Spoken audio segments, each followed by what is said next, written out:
A continuación, Tiempos y Mundos.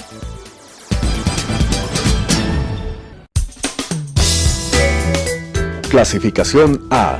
Apto para todo público.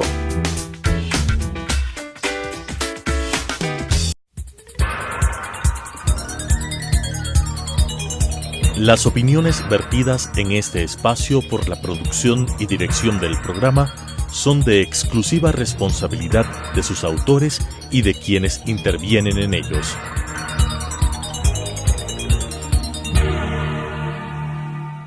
Telesucesos Canal 29 UHF presenta Tiempos y Mundos, un análisis de los acontecimientos y las tendencias que en nuestro común planeta se producen día a día, con la conducción de Alan Cathay. Tiempos y Mundos. Tiempos y Mundos cree importante poner en perspectiva los eventos que se han suscitado en la región para dimensionar las reales actitudes de sus actores. Muchas voces se han alzado para condenar la represión en Chile, en Ecuador y ahora en Bolivia, tras la renuncia de Evo Morales. La condena, claro, es a la policía y a las Fuerzas Armadas. Todos los muertos son lamentables y denotan la radicalización de posturas y el abandono del entendimiento racional como mecanismo para resolver los problemas. En Chile se han contabilizado 20 muertos, 30 en Bolivia, 10 en Ecuador. En Chile se destruyó además el metro, el sistema de transporte que dudo mucho sea utilizado por las capas más pudientes de la sociedad chilena, además de saquear e incendiar supermercados, hoteles e iglesias. Nunca se vio entre los vándalos dedicados a su tarea destructora a miembros de la policía o de las Fuerzas Armadas, así que dudo de su participación en esos actos violentos.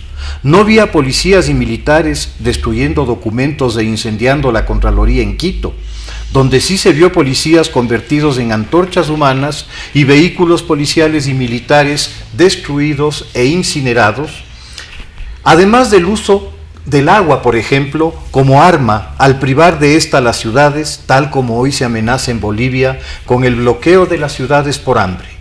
Estos actos son también atentados contra los derechos humanos y actos de terrorismo de la peor especie. La perspectiva necesaria viene de comparar lo que ocurre en aquellos países que bendicen y apoyan las brisitas, como el truculento Diosdado Cabello calificó a estos eventos. Entre 2014 y 2018, la Relatoría de Derechos Humanos de la ONU, a cargo de la señora Bachelet, socialista por cierto, contabiliza más de 20.000, sí, 20.000 ejecuciones extrajudiciales a cargo de las Fuerzas Armadas y Policía. Tan solo en 2018 documenta 7.500. Esto, además de las víctimas de la represión en las protestas, en exceso de 1.000. Nicaragua, en un periodo mucho más corto, ha asesinado a más de 400 opositores en la calle, provocando además un éxodo de casi 100.000 personas. El historial de Cuba no aparece mucho mejor, con 2 millones de cubanos en el exilio, varios miles de presos políticos y un sofisticado aparato de espionaje y represión y control social que ha sido exportado con todo éxito a las franquicias del siglo XXI.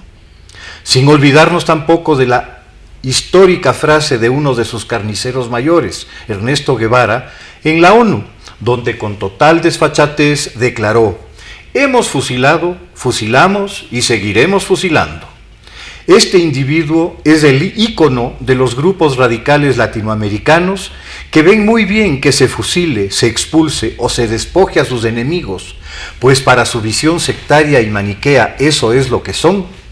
Pero eso sí, hay de que se toque un pelo a sus combatientes. Para conversar sobre el caso boliviano que está adquiriendo cada vez más importancia en el entorno latinoamericano, nos acompaña María José Rodríguez, periodista política boliviana, con quien vamos a tratar de comprender las fuerzas y las tendencias que hoy día se están produciendo en Bolivia. Bienvenida. Muchas gracias, gracias por la oportunidad y además porque como estamos en una guerra de narrativas y no es solamente una guerra factuales de narrativas, tenemos que dejar en claro qué es lo que está pasando en Bolivia. Entonces te agradezco mucho. Muy bien. ¿Tú qué crees que está pasando en relación al abandono del poder, a la renuncia, al golpe de Estado, que son los temas que se están justamente jugando en el relato en este momento? Primero y enfáticamente yo te tengo que decir que esto no es un golpe de Estado. Un golpe de Estado se da bajo otras circunstancias y si hacemos una línea de tiempo, lo que ha pasado en Bolivia es que hemos tenido unas elecciones que no han generado la credibilidad necesaria a la población que ya tenía sospechas, porque hace un año, hace el 2016, se hizo una votación en un referendo que le salió negativo a Evo Morales y le impedía, en teoría, poder ser candidato. Por lo tanto, ya no podía ser candidato. Ese voto fue irrespetado, a pesar de que no ganó el fraude que hubieran querido en ese momento y que hubo una vigilia ciudadana en el 21F para ese voto. Entonces, Evo no debería haber sido ya candidato. Ese es el primer tema en la línea del tiempo. Entonces, como la población se sentía defraudada porque ya se le había robado una vez el voto, a pesar de ese mandato, Evo fue candidato. Entonces, Bolivia decide en un cabildo, que es un instrumento que tiene una condición legal. El cabildo puede generar ciertos mandatos a las autoridades. Entonces, dos cabildos muy grandes antes de las elecciones definen que si es que había algún tipo de irregularidades o se creía o se entendía que había un manejo no transparente y no propicio de las elecciones, íbamos a ir a una desobediencia civil. Y ese es un mandato de los dos cabildos en La Paz y en Santa Cruz. Estos cabildos generan esta pequeña atmósfera de vigilia ante las elecciones. Las elecciones se dan muy regulares y de forma muy pacífica, pero en la noche ya el conteo rápido dice que iba a haber una diferencia suficiente como para que haya una segunda vuelta. Se apaga el conteo rápido, hay un apagón de 24 horas y cuando se vuelve a prender, Evo estaba ganando. ¿Sí? Entonces, la población, sin llamado de cabildo, la población de manera espontánea empieza a hacer vigilias desde el día 1 después de las elecciones. Elecciones fueron el 20 de octubre, el 21 de octubre ya tenías gente, mayoritariamente jóvenes, en las puertas de donde se hacía este conteo y ya empezaban las manifestaciones. Cuando se entiende y a las 24 horas se dice que Evo Morales había ganado las elecciones, se llama la desobediencia civil haciendo uso del cabildo. Entonces el cabildo de Santa Cruz, de Cochabamba y de La Paz llaman a un paro cívico y es un paro cívico totalmente pacífico en el cual están tanto las empresas como la gente común y se calcula que han habido más de 5 millones de personas en las calles. 5 millones de personas de un padrón electoral de 6 y un poquito más. Es decir, un padrón electoral de 6.700.000, tienes que pensar que 5 millones es casi todo el padrón electoral en las calles. ¿Okay? La angustia de la gente, y en especial de la gente joven, era el no respeto al voto. No era un tema de si queríamos un presidente o el otro, no era un tema político y por eso fue tan pacífico. Pero fueron 21 días de tener a Bolivia totalmente parada, ¿no es cierto?, en temas económicos, en temas de... Durante esos 21 días, en la mitad de los 21 días, Evo Morales intenta hacer que estos bloqueos que eran pacíficos y que no habían cercado ninguna ciudad entraban víveres, porque a las 6 de la tarde todos los manifestantes daban solamente marchas para que los víveres pudieran volver a pasar. Los bloqueos cesaban a las 6 de la tarde. Entonces, si te digo, ha sido un bloqueo y una manifestación bastante organizada entre jóvenes y líderes cívicos, pero mayoritariamente jóvenes. A la mitad de estas manifestaciones, Evo Morales hace un llamado a acercar las ciudades desde sus bases del MAS las llama porque no quiere hacer uso de la fuerza física del Estado, digamos las Fuerzas Armadas o la policía, y la policía que salía a reprimir lo hacía de una manera muy tímida. Si yo te cuento mis experiencias, nosotros íbamos, hacíamos la marcha pacífica, nos saludábamos con la policía, a las 11 de la noche cantábamos el himno, nos gasificaban y nos íbamos. Ha habido algunos elementos, sí, de violencia, pero no había una violencia de parte de los manifestantes. La violencia empezó cuando Evo Morales llamó a sus bases a que desbloquearan. Entonces empezamos con palos y piedras, y eso fueron 2 largas semanas de resistir las bases de Evo Morales pagadas y claro, muy violentas, porque incluían algunas personas como antisociales, etcétera, para que ataquen a estos desbloqueos. Entonces, tomando en cuenta esta sensación de inestabilidad que tiene el país, Evo Morales, el día que la OEA hace su dictamen, que dice que hay irregularidades demasiado serias, que vale la pena repetir la elección, es decir, tienes que entender que para la OEA decir algo así es que la cosa está gravísima. Gravísimo, ¿sí? O sea que esto ha sido un fraude, mega fraude para que la OEA pueda decir eso. Me imagino que Evo Morales estaba esperando que el informe de la OEA salga martes y sale domingo en la mañana, ¿no? Y entonces él se entera de esto y hace primero un llamado al diálogo y después hace un llamado a que llamemos a nuevas elecciones. Pero hasta eso, el pedido de la gente ya había mutado y lo que quería era una renuncia. ¿Okay?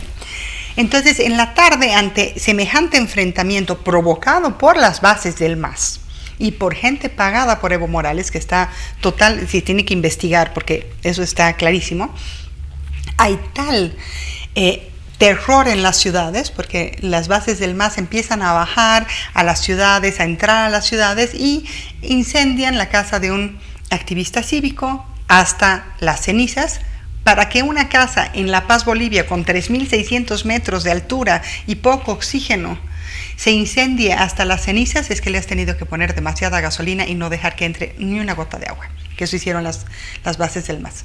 Quemaron 64 buses municipales, 64 buses grandes, quemarle es inmenso. Entonces el vandalismo era tan grande, tal era la sensación en ese momento, que la policía se ve desbordada y entonces pide a los militares que entren. Hasta eso, Evo Morales había renunciado, ¿sí?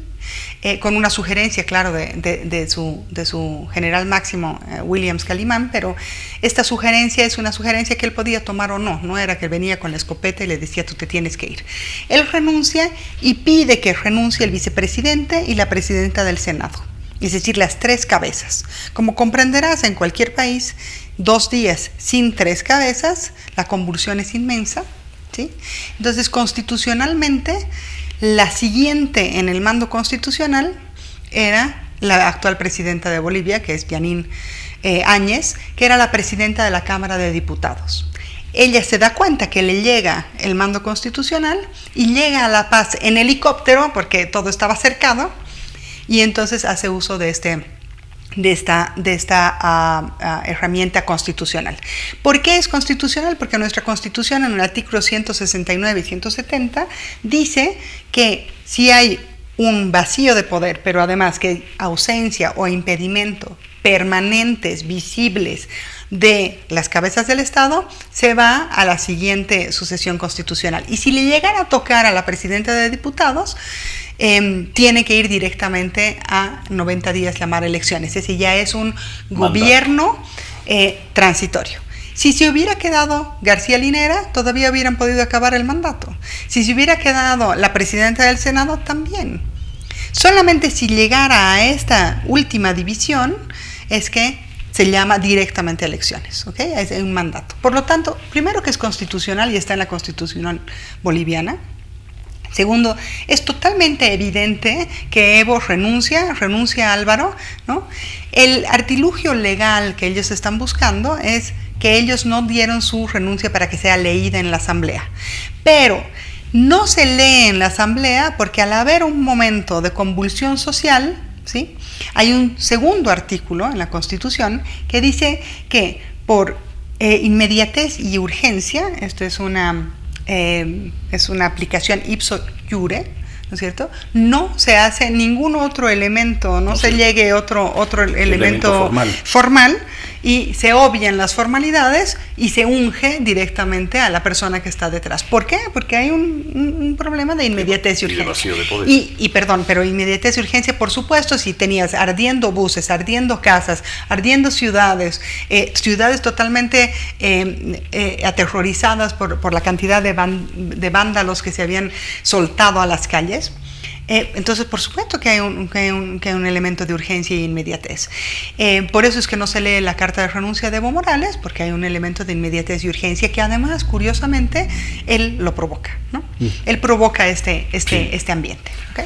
Entonces, digamos, para tener claro, esto no es un golpe de Estado, esto es totalmente constitucional, y además estamos yendo con un artículo de la Constitución y un mandato que es resolver el vacío de poder ante una emergencia tan grande. Obviamente, más allá del plano legal y constitucional está el plano del derecho natural, ¿no? Es decir, si se constata un fraude electoral de la naturaleza y de la extensión que se ha constatado en el caso boliviano por parte de la Organización de Estados Americanos, absurdo sería que el beneficiario del delito pueda nuevamente presentarse a una elección o participar o continuar actuando políticamente después de haber violentado el principio esencial de la democracia, que es justamente el voto, ¿no? Sí. Es el respeto al voto del ciudadano. Este es el mundo de los absurdos. Perdóname, pero es el mundo de los absurdos, porque tienes un presidente que llama a acercar a sus ciudades y hoy día dice, afuera en el exilio, ¡qué barbaridad! Ya hay muertos. Por supuesto que hay muertos, porque hay muertos de balas que vienen de las bases masistas que estaban en el Chapare, muy cercanas al narcotráfico. ¿Sí? Y esto se ha constatado y lo dice la Fiscalía. No es bala, no es armamento del ejército. Por lo tanto, él ha infiltrado gente o tiene gente, ¿no? Para que empiece a generar esto. Entonces, es el mundo del absurdo. Dos consultas, o sea, un poco para que entendamos. Nosotros concebimos a Bolivia como un altiplano muy elevado, pero obviamente Bolivia, además de este altiplano elevado, tiene una gran extensión selvática hacia su oriente, y esta diversidad regional que tiene Bolivia es también una diversidad actitudinal. Las personas que viven en el llano y las personas que viven en la altura tienden a ser distintas, tienden a tener visiones distintas de la vida, pero acá tenemos que Evo Morales tiene un gran apoyo entre los grupos rurales aymaras en el altiplano, pero también aparentemente tiene apoyo de grupos que no sé si son indígenas o mestizos en la zona del Chapare. ¿Nos puedes un poco aclarar esto? Bueno, dos mitos que tenemos que quitar de Bolivia. El primero es que Bolivia tiene el 80% de su territorio es amazónico, ¿sí? O sea, imagínate que el 80. Solamente tienes una visión de el llano, y eso es lo que ha mandado en el imaginario del mundo respecto de Bolivia. Tienes una diversidad de pisos ecológicos inmensa, ¿sí? Muy aprovechables. Evo Morales nace como dirigente campesino, porque él no es indígena, él no habla ninguno de los idiomas indígenas, no habla aymara ni quechua. Él nace como dirigente sindical de las federaciones cocaleras. ¿Cómo nacen estas federaciones cocaleras? Cuando cae el precio del estaño y hay una gran crisis en Bolivia, el decreto 21060, que hace una gran reforma económica en la década de los 80. Okay. Terminando los 80, cuando Bolivia se moría porque no había elementos económicos de sobrevivencia, entonces lo que hacen es desarticular a todos los mineros que estaban asalariados en las empresas grandes mineras, y con esa platita les dan tierras en una zona baja. Salen de Potosí o Oruro, que son zonas altas, donde está el mineral, y se van a las zonas bajas del Chapare, que deben estar a menos de 1000 metros. Están entre Santa Cruz y Cochabamba. ¿Okay? Es una zona muy fructífera, ¿no? Es una tierra prodigiosa, y ellos, en vez de invertir en piña, banano, etcétera, todo lo que da ahí, porque ahí te da todo, desde guanábana hasta frutos exóticos y flores. invierten en coca. Porque la coca que se cosecha 3 veces al año, la puedes hacer crecer, ¿no? Y bueno, empieza a crecer el tema de la coca, y ese lugar se toma por estos señores que se llaman los relocalizados, con plata del gobierno, con terrenos que les da el gobierno, y empiezan una nueva vida allá. Entonces Evo es hijo de relocalizados y es la primera generación de cocaleros. Por lo tanto, tenemos que quitarnos el mito de que Evo es este indígena que vino. No, es un campesino de formación sindical terriblemente autoritaria. ¿Sí? Ustedes tienen que ver el documental Cocalero, que es hecho además por un ecuatoriano colombiano, donde se muestra claramente la visión dictatorial de Evo Morales, porque así son los sindicatos. Entonces, esta es una raigambre aymara y quechua que termina en esta zona subtropical. Los cocaleros empiezan a tener represión porque cuando había DEA todavía en Bolivia, Estados Unidos pide para darnos las preferencias arancelarias de comercio, la TPDA pide que se erradiquen tantos hectáreas de coca. Entonces eso empieza a generar un choque muy fuerte con los cocaleros, lo cual hace la base del liderazgo de Evo Morales, ¿no? Este choque con las fuerzas armadas, con la DEA y con los gringos, ¿no? Con el imperio, empieza a perfilar este liderazgo de este líder, que además era carismático, era un hombre que se veía muy bueno y manejaba muy bien a sus bases. ¿Okay? Poco a poco este movimiento se empieza a volver más violento y empiezan a crecer los cultivos de coca, hasta que Evo Morales es diputado, y 10 años de diputado, 10 años más tarde, va a las elecciones y las gana, ¿sí? Con una milésima con Gonzalo Sánchez de Lozada, que iba a su segundo mandato después de años, y en ese momento todavía teníamos una representación parlamentaria, una democracia parlamentaria. Entonces el gobierno se arma en el Congreso, lo cual desgasta mucho la representatividad y genera todos estos problemas antes de Evo Morales. De manera que Evo Morales gana las elecciones, pero Gonzalo Sánchez de Lozada es presidente. Es presidente por un par de años y en un conflicto muy, muy grave en el 2003 por el gas, pero un tema totalmente simbólico, ¿no? El gas salía por Chile y entonces no queríamos que salga por Chile. No era que te estábamos subiendo el precio del gas, no era que se subía el precio del pasaje del metro, o como acá el precio se quitaba subvención a la gasolina. No había ningún elemento factual para tener semejante convulsión, pero tenemos una convulsión social más o menos de los márgenes que las tenemos ahora.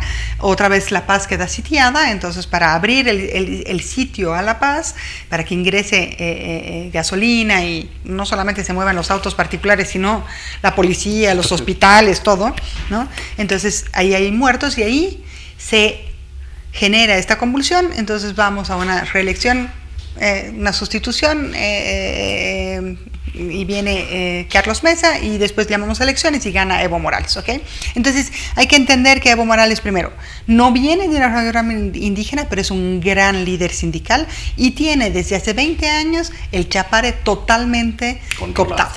Ahora, según las Naciones Unidas, teníamos 3,000 y pico hectáreas de coca. Hoy día tenemos, 10,000 y pico hectáreas de coca. Hoy día, después de 10 años, 15 años de gobierno de Evo Morales, tenemos 35,000. ¿Sí? Ok, creo que nos has dado una muy buena presentación. Historia de Bolivia. Sí, no, es que es importante conocer estos antecedentes y saber de dónde vienen las cosas, porque las cosas nunca caen del aire. No. Te agradezco muchísimo tu presencia y te pediré que nos acompañes de nuevo para analizar qué va a pasar. O sea, un poco tratar de sacar la bola de cristal y decir las opciones que tenemos son estas. Así que te estaré pidiendo que nos acompañes de nuevo. No, muchísimas gracias. Lo único que te puedo decir es que estamos en Bolivia muy esperanzados de empezar un proceso verdaderamente democrático. Creemos que lo vamos a lograr. La presidenta es una mujer que va a hacer que esto suceda.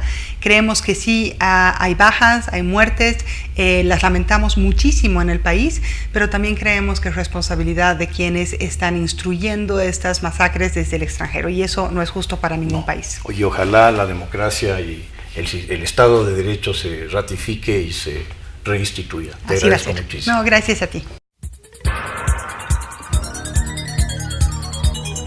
Las opiniones vertidas en este espacio por la producción y dirección del programa son de exclusiva responsabilidad de sus autores y de quienes intervienen en ellos.